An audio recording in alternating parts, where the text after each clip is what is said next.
ज़िंदगी में रिश्ते हमारे लिए सबसे बड़ी दौलत है, मगर तल्ख़ हकीकत यह है कि यही रिश्ते जलन, हसद, तकब्बुर और कंपटीशन की वजह से हमारी ज़िंदगी का सुकून छीन लेते हैं। लेकिन अगर हम छोटी छोटी बातों का ख्याल रखें तो ना सिर्फ़ हम खुद को बचा सकते हैं बल्कि अपने कीमती रिश्तों को बिखरने से भी बचा सकते हैं। अक्सर लोग ये शिकायत करते हैं कि रिश्तेदारों की हसद, जलन और बुरी नज़र की वजह से उनकी ज़िंदगी में प्रॉब्लम्स बढ़ जाती है। इस्लाम भी हमें हसद से बचने की और अपनी नेमतों को महफूज रखने की तालीम देता है। अस्सलाम वालेकुम फ्रेंड्स, कैसे हैं आप सब? उम्मीद है कि सब खैरियत से होंगे और मैं भी अल्हम्दुलिल्लाह बिल्कुल खैरियत से हूँ। तो फ्रेंड्स, व्लॉग इवनिंग में स्टार्ट हुआ है जब मैं अपने घर में कुकिंग कर रही थी और किचन में कुकिंग के काम करते करते मुझे याद आया कि क्यों ना मैंने काबुली चना भिगाई हुई हूँ, तो उससे मैं काबुली चना यानी कि छोले और भटूरे बना लेती हूँ। तो गेहूं के आटे को ही अच्छी तरह से मैंने गूंद के मालिश करके रख दिया था और आप देखना है कि इससे बड़ी स्वादिष्ट और मज़ेदार सी फूली फूली सी पूरियाँ बनकर इंशाल्लाह रेडी होगी। तो वो रेसिपी भी आपके साथ मैं पूरियाँ बनाने की स्टेप भी आपके साथ शेयर करती चलूँगी। और सबसे कीमती आज का जो टॉपिक है वो मेरा बहुत अहम है, तो मेरी वीडियो को स्किप किए बिना एंड तक देखिएगा और हर पॉइंट आपके लिए और हमारे लिए बहुत ज़रूरी है। तो अगर वीडियो पसंद आती है तो लाइक करना, अगर चैनल पे नए आए होंगे तो सब्सक्राइब करना और प्यारे प्यारे से कमेंट ज़रूर करना। तो आते हैं अपने टॉपिक की तरफ। आज मैं आपको 10 ऐसे काम बताऊंगी जो अगर आप कर लें तो बिल्कुल यानी अगर वो काम आप कर लें तो इंशाल्लाह आप रिश्तेदारों के शर और हसद और काफ़ी हद तक महफूज रह सकते हैं। और याद रखिए कि मैं ये हर रिश्तेदार की बात नहीं कर रही हूँ। हमारे फैमिलीज़ में, हमारे ख़ानदान में कुछ रिश्ते ऐसे होते हैं जिनकी वजह से हम तकलीफ़ में आ जाते हैं, जिनकी वजह से जिनके हसद और नज़र की ज़द में हम लोग आ जाते हैं। तो पॉइंट नंबर 1 स्टार्ट करते हैं। हर बात हर किसी को ना बताएं। जी हाँ फ्रेंड्स, अपनी पर्सनल लाइफ, इनकम, प्लान्स और सक्सेस हर रिश्तेदार को बताना ज़रूरी नहीं होता। जितना ज़्यादा लोग जानेंगे उतना ही हसद की गुंजाइश बढ़ सकती है। तो फ्रेंड्स, इस बात का बिल्कुल ख्याल रखें। दूसरा है, अपनी हर खुशी का दिखावा ना करें। हमारे अंदर ये होता है, कुछ लोग ऐसे होते हैं दिल के बहुत साफ़ होते हैं, बहुत सच्चे होते हैं, तो उन लोगों के अंदर हर खुशी का बड़ा एक्साइटमेंट होता है, तो वो फ़ौरन अपने रिश्तेदारों को, बल्कि हर रिश्तेदार को बताना शुरू कर देते हैं और जाकर बताते हैं, फ़ोन करके बताते हैं। तो याद रखें कि इस तरह की जो आदतें हैं ये आप लोगों को तकलीफ़ में डाल देती हैं। सोशल मीडिया या गैदरिंग में ज़्यादा शो ऑफ़ नहीं करना चाहिए। जैसे आजकल जो सोशल मीडिया का ज़माना चल रहा है, फ़ौरन स्टेटस पे लगा दिए, हमने रील्स डाल दी, हमने पोस्ट डाल दी, तो इस चीज़ों से परहेज़ करना चाहिए। अक्सर दूसरों के दिल में जलन पैदा हो जाती है ये ज़्यादा शो ऑफ़ करने की वजह से। तीसरा पॉइंट है, अपनी फाइनेंशियल डिटेल्स शेयर ना करें। जी हाँ फ्रेंड्स, हमारे अकाउंट में कितना बैलेंस है, हमें कितना लेना है, हमने कितने दिया हुआ है, तो हम किस तरह से खर्च कर रहे हैं, हमारा कितना रोज़ाना का खर्च होता है, कितना पैसा कमाते हैं, कितना सेविंग करते हैं, ये सारी चीज़ें आप लोगों को शेयर नहीं करनी है और ये सब बातें प्राइवेट रखना ही बेहतर होता है। चौथा पॉइंट है, हर काम में मशवरा ना लें। जी हाँ फ्रेंड्स, कुछ चीज़ें होती है जो हमें अपने दिल से डिसीजन लेना ज़रूरी होता है। हर चीज़ में मशवरा लेना, हर चीज़ में अपने आप को कमतर समझ के दूसरों से उनके मशवरे लेना ज़्यादा यूज़फुल नहीं है। हाँ, ये चीज़ ख़तरे का बाज़ बन सकती है। जैसे हर डिसीजन पर रिश्तेदारों की राय लेना ज़रूरी नहीं। कुछ लोग ऐसे होते हैं जो बहुत बेहतरीन मशवरा देंगे आपको, बट कुछ लोग ऐसे होते हैं कि मशवरे के नाम पर नेगेटिव सोच भी दे देते हैं, जो हमारे माइंड में जो है ना एक नेगेटिविटी पैदा कर देती है। पांचवा पॉइंट है, अपनी कमज़ोरियां ज़्यादा ना बताएं। अब हमारे अंदर क्या कमज़ोरी है इस चीज़ को सामने वाले को बताना बहुत नुकसानदा है। हाँ बताओ, लेकिन जिनके बारे में आप पॉजिटिव हो, जिनके बारे में आपको मुकम्मल यकीन है कि हम इनको अपनी कमज़ोरी बताएंगे तो हमारा नुकसान नहीं होगा, तो बस वहीं पर अपनी वीकनेस बताएं।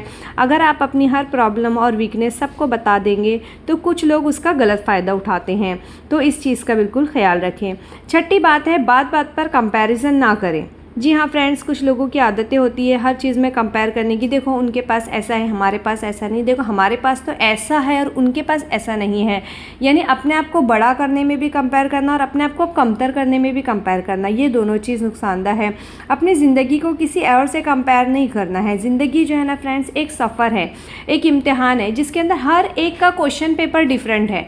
मंजिल सबकी एक है, रिज़ल्ट सबका एक दिन आना है, लेकिन सारों के क्वेश्चन पेपर अलग है उनकी मेंटल एबिलिटी के हिसाब से। तो उसी तरह हमारी ज़िंदगी में हमारे साथ जो इम्तिहान आ रहे हैं, हमारे साथ जो चीज़ें हो रही है वो हमारी हैं, वो हमारा खुद का क्वेश्चन पेपर है। तो इसलिए कंपेयर करना सिर्फ गलत नहीं है, बल्कि इससे रिश्तों में भी बुराइयां पैदा होती है। सातवीं और 7वें नंबर पे आता है, हर महफिल में अपनी तरक्की का जिक्र ना करें। सबको ये नहीं बताए कि हमने इस तरह से तरक्की की, हम ऐसे करते थे तो हम इतने कामयाब हो गए। नहीं, अल्लाह की दी हुई नेमत का शुक्र ज़रूर अदा करें, लेकिन हर जगह पर उसका जिक्र करना ज़रूरी नहीं है। शुक्र करने वाले बने, लेकिन जगह जगह पर जिक्र करने वाले ना बने। 8वें नंबर पर आता है, सोशल मीडिया पर ज़्यादा पर्सनल लाइफ शेयर ना करें। जी हाँ फ्रेंड्स, आज के माहौल में ये चीज़ बहुत आम हो गई है कि हम सोशल मीडिया पे अपनी हर बात बताते हैं, हर बात पोस्ट करते हैं। जैसे मैंने इससे पहले भी बताई हूँ कि ज़्यादा हसद जो है ना सोशल मीडिया पर पोस्ट करने से पैदा होता है। हर चीज़ ऑनलाइन शेयर करना ज़रूरी नहीं होता। इन चीज़ों की वजह से लोगों के अंदर हसद और जलन पैदा होती है। अब आप लोग सोच रहे होंगे कि मैं यहाँ पे घर में कुछ चीज़ें पका रही हूँ और उसको सोशल मीडिया पर मैंने आप लोगों के साथ शेयर की हूँ। तो देखो फ्रेंड्स, कुछ ना कुछ चीज़ें जब हमको हमारी बात हमें आप लोगों तक पहुँचानी है, तो हमें कोई ना कोई एक टॉपिक लेकर, कोई ना कोई एक चीज़ लेकर ही हमको वीडियो शेयर करनी पड़ेगी। तो और मैं मतलब ये नहीं कि मैं जहाँ पे बता रही हूँ कि शेयर ना करें, कि इसका मतलब ये है कि बहुत बड़ी बड़ी पार्टी, सबके यहाँ सेलिब्रेशंस हो रहे हैं, केक आ रहे हैं और वगैरह वगैरह, आप घूमने जा रहे हो, फिरने जा रहे हो, तो ये सब चीज़ें बड़ी मुद्दे की चीज़ें। ये छोटी मोटी जो घर में पकाना खाना, और ये एक आम बात है। और अल्हम्दुलिल्लाह आज के ज़माने में हर इंसान इतना कैपेबल है कि इतना तो हल्का फुल्का माशाल्लाह से खा ही सकते हैं और पका ही सकते हैं अपने घर में। इतनी तो हम लोग आज़ादी और इतनी तो अल्लाह ताला ने हमको नेमतें दिया हुआ ही है। तो आप लोग बिल्कुल अब इस बात पर ये ना कहना कि खुद ही शो ऑफ कर रहे हो और इस मुद्दे को लेकर आप वीडियो बना रहे हो। तो उम्मीद है कि मेरी जो सब्सक्राइबर है, जो मेरी फ्रेंड्स हैं, वो इतने तो समझदार होंगे ही इंशाल्लाह। तो आते हैं टॉपिक की तरफ। तो 9वें नंबर पे आता है, गुस्सा और झगड़ों से बचे। जी हाँ फ्रेंड्स, अगर रिश्तेदारों के साथ लड़ाई हो जाती है, झगड़ा हो जाता है, तो झगड़े को बढ़ाने से बचो। नफ़रत और हसद और ज़्यादा बढ़ जाता है इसकी वजह से। देखो, याद रखना कि जब जो लोग हमसे हसद करते हैं, जो लोग हमसे बुग़्ज़ रखते हैं, तो वो लोग, उनकी हमारे साथ नहीं जमती। वो मुंह पर आपके हैं, वो आपको ये ज़ाहिर करेंगे कि वो आपके बहुत हमदर्द है, वो आपके बहुत अच्छे दोस्त है, बहुत अच्छी बहन है, भाई है, भाभी है, जो भी है वगैरह वगैरह रिश्तों में, तो वो आपके साथ ये चीज़ ज़ाहिर करेंगे। मगर याद रखो कि अगर किसी वक्त पर, ज़िंदगी के किसी मोड़ पर आपकी उनके साथ अनबन हो गई होगी, झगड़ा हो गया होगा, तो ये हसद उनके अंदर ता क़यामत कायम रहेगा। ठीक है, तो ये चीज़ उनके अंदर से ख़त्म नहीं होती। तो ऐसे रिश्तों से बचकर अपनी चीज़ों को शो करें और उनसे बचकर ही इन चीज़ों को अपने आप को जो है ना प्रेजेंट करें। जी हाँ फ्रेंड्स, गुस्सा और झगड़ों से बचें। तो गुस्सा और झगड़े जो है ना हसद को बढ़ा देते हैं। 10वां और सबसे इम्पॉर्टेंट जो पॉइंट है वो ये है कि अल्लाह पर तवक्कुल और दुआ को ना छोड़ें। जी हाँ फ्रेंड्स, सबसे इम्पॉर्टेंट बात यह है, अल्लाह पर भरोसा रखें। रोज़ाना सूरह फल्क और सूरह नास इन चीज़ों को पढ़ा करें और अल्लाह से हिफाजत की दुआ किया करें कि अल्लाह ताला हमें, हमारे बच्चों को, सबको बुरी नज़र और हसद जलन से बचाए। ये दुआ करना बहुत ज़रूरी है।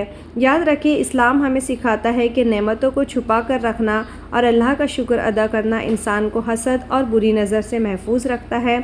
अगर आपको मेरी बातें यूज़फुल लगती होगी तो वीडियो को लाइक करना, शेयर करना और सब्सक्राइब ज़रूर करना, ताकि और लोग भी इससे फ़ायदेमंद हो, मालूमात हासिल कर सके, फ़ायदा उठा सके। अल्लाह हम सबको हसद और बुरी नज़र से महफूज रखे। आमीन।